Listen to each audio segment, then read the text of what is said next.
Hello Internet, Alex from Barefaced here, and I'm going to do a not unboxing video because it's already out of a box and we don't sell these anyway. And I thought I'd show you a bit more about how the 210S and this particular variant, the 210ST, can sound with a wider variety of sounds. We fixed the trusty old Jazzzzzz shuttle 6.0 with a new preamp valve. It's now got an Electro Harmonics, well no, sorry, a Sovtech 12AX7 LPS in it, which apparently marginally changes the tone, makes it a bit smoother and fatter. We'll see if anyone notices that. We have a new weapon here in the factory. This is a Sire V7 from the kind gentlemen at Anderton's, who are, yeah, these are conspicuously good value instruments. Bizarrely, for someone who's been playing bass for just over 25 years, 26 years. Time moves on, doesn't it? I've never owned a jazz bass. Obviously, I've played jazz basses because you can't play bass for more than a few years without encountering one. Obviously, customers visit with nice jazz basses, shops full of jazz basses. Clearly, this isn't a Fender, as you can tell from the headstock being a different shape and it's saying a different thing on the top. But I'm sure you've heard of these, Marcus Miller V7. It has essentially full passive componentry, though it's got a blend pot rather than two volumes. Saying that, I don't know if it's, yeah, I don't know how that blend pot works. We were having a chat about that yesterday, whether it's probably full volume when both are up. Anyway, all I've done was got it out of the box, raised the action on the E and A because they were, well, basically all the strings were the same height, and that's not right, is it? The lowest strings need to be a bit higher because they move further. It's like woofers move further than tweeters, you know. It's the way sound works. It's to do with frequency and amplitude and the time something takes to move before it changes direction. So we threw the gens, EQ's flat, the knobs are wherever they are on this. Hang on. No, I'm going to center that one. So I think what we've got here is bass, mid with mid frequency, treble, pan. One of these is volume and one of these is passive tone. They're both at full. So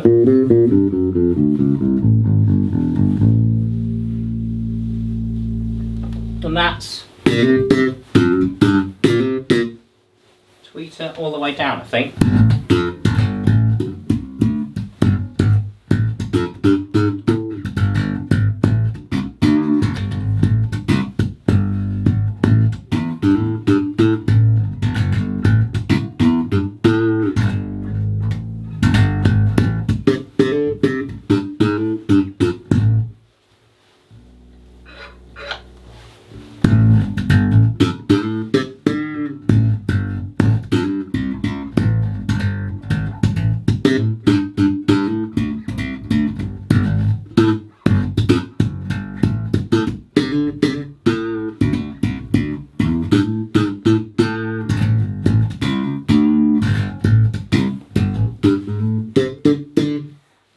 Messy. Like I say, I've not been playing slap bass for, well, just stopped doing it because I've got an acoustic bass at home, and then I find myself in a video and going, oh, we want to show off the treble, so we should do that. But the reason I keep doing that is because I'm aware that I don't want you to hear the acoustic sound, and I'd rather not crank it up in here because it gets annoying. We all go deaf in the end, and we do have other neighbours in this building, though it's quite a solid concrete bunker and we've soundproofed it pretty well, but bass fights its way through. Once it's above like 100 and something dB in here, it gets through to everywhere else. So if we can keep it down in the 90s, it's better.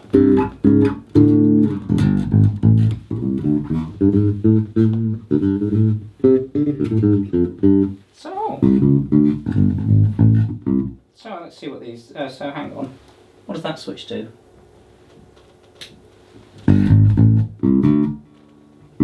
That's the active passive switch, so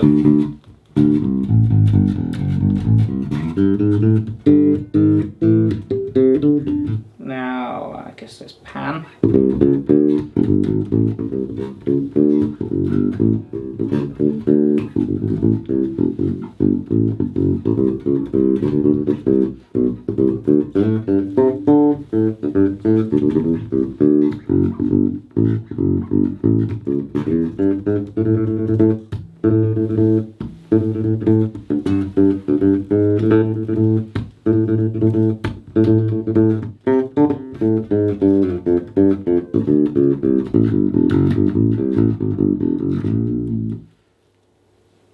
Bridge, obviously. Now let's try the neck.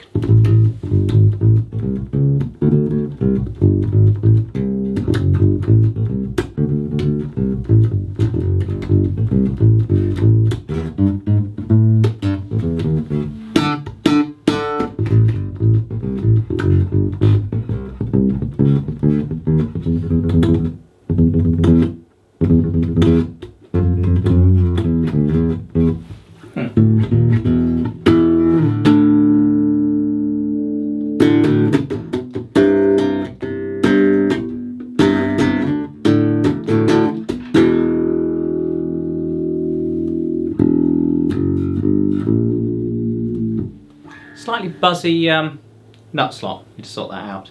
It's a bone nut apparently, but yeah, it's definitely, when I dig in quite hard, that is buzzing a bit. And this, when I dig in hard, I can hear the pickup moving slightly and squeaking.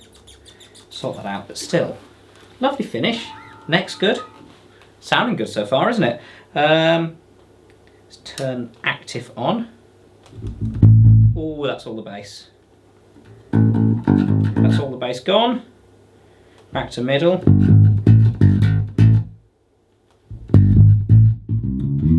That's a bit much.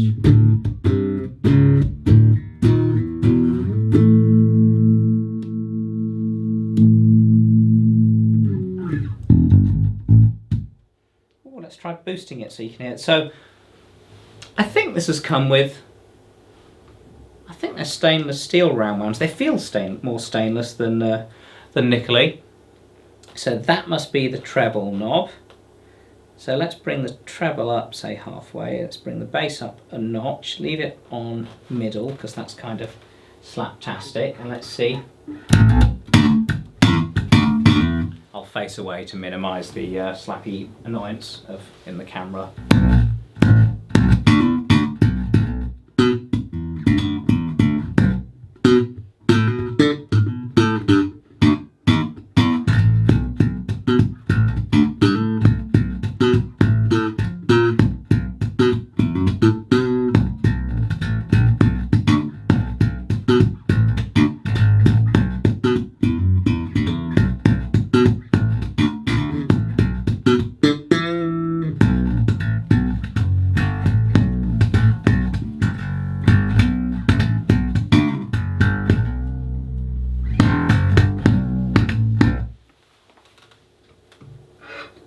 Then do tweeter off.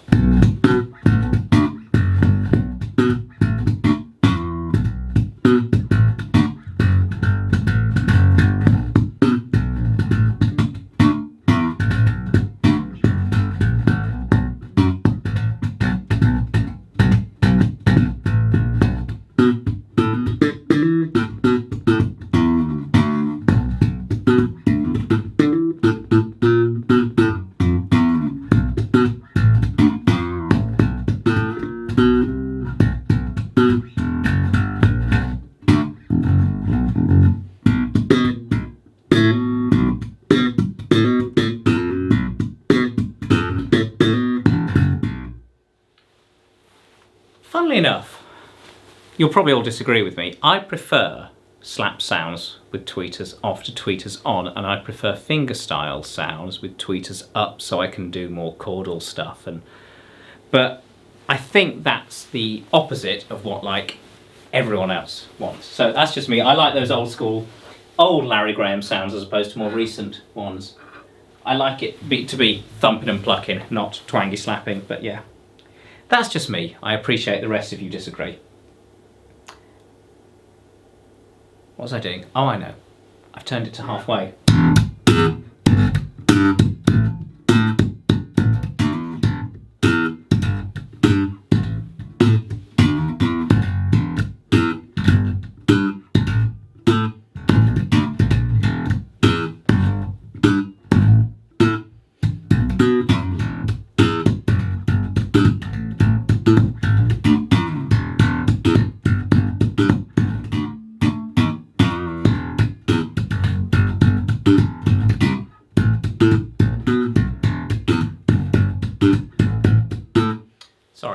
trying to play bass and think what I'm about to say, and then something else I've just noticed. And the thing I have just noticed, I've already forgotten. Multitasking is one of those challenges as a musician or as a human, and we don't always get it right. But there was something important to say. I've turned the tweeter to halfway, and no, it's completely gone.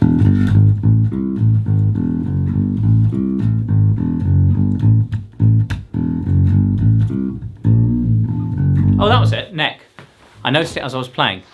It's a bit neck divey, but aren't most basses a bit neck divey?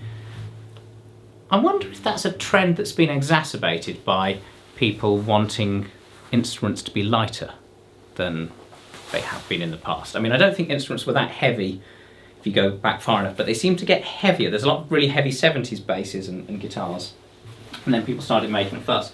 You might have noticed there's another amp here, and I'm just going to move it for a second. It's not plugged in. We've been going through the solid state amp for now. I'm going to twiddle this round so you can hear it the other way up. There's a few other cabs here. 610, black cloth grille. 610T with a black steel grille. Formerly known as Super Midget, in the process of being renamed Super Mini T to kind of make more sense and also remove any pejorative naming. So Super Mini T, two of them, Super Compact T, Big Baby 3, another Big Baby 3. These are mine. I've finally got my own bass rig after years of always just borrowing whatever we have around, and then kept never having things when I was doing band practice. I'm like, yes, we've made some. I'm not going to have to keep bodging tweeters onto whatever cab happens to be around. So, yes, these need to be photographed, the photos need to go on the website, and then these need to go to their owners who have been waiting a while for them, but they only got finished yesterday. So yeah, photos, demo videos, out the door once they've been, well, I think they've all been through QC. Yeah, they've all been tested. They're all sounding good. Their boxes are waiting for them. So I just thought I'd give you a word with, this is nice, this is nice.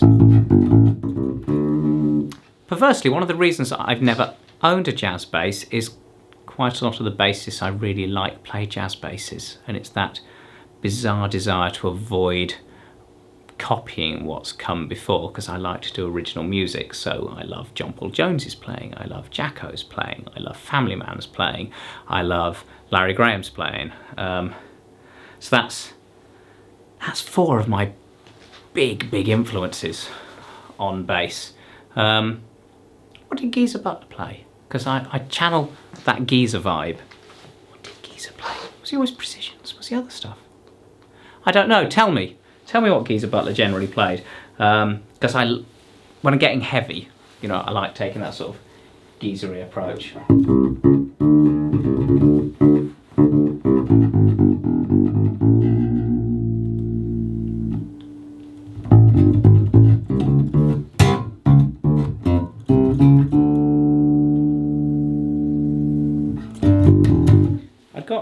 I've forgotten every riff I've written and learnt because there's a camera in front of me, but let me see if I can remember.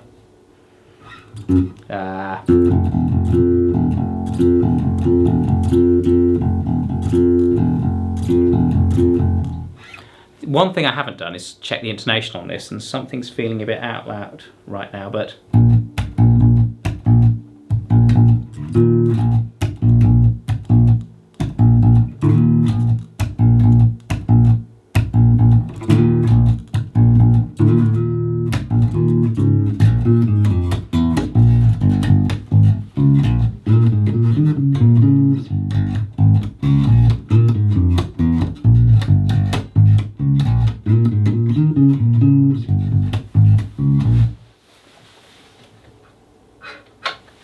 tweeter all the way up.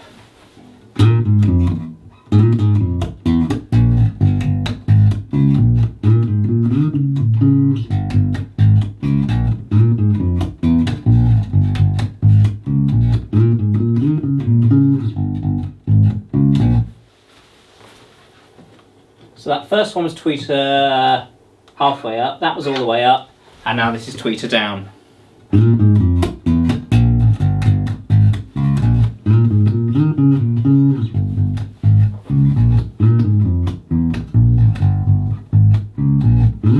Oh, fucking riff. It's a good riff though, isn't it? It's funky.